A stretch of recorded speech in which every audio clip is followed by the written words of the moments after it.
秋冬就快到啦，想喺屋企浸翻個 SPA，但係又冇浴缸，又或者嫌你個浴缸太嘥水嘅話，等我嚟同大家介紹下呢個由元氣大人出品嘅快閃 SPA 啦。佢無論長闊高都只係70cm， 一般沖涼房都擺得落。以我1.7米嘅身高，坐落去仲有位剩啊！身形再大份啲都冇問題啦。只需要注入1/3至半桶水，再喺入邊浸20分鐘，有助促進新陳代謝同埋消除疲勞，真係好舒服㗎。屋企有小朋友嘅話，都可以用佢嚟玩水。你睇佢玩得幾開心，不過記住要睇住個小朋友啊。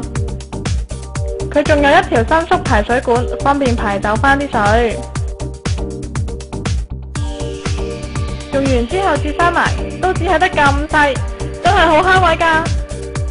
如果想效果更加好嘅話，可以加少少呢隻由日本進口嘅松心絲浴鹽。至於有咩功效，自己上網揾下啦。除咗浸浴之外，中意足浴嘅朋友可以 click 入呢度睇埋我介紹嘅足浴氧吧，一樣咁舒服。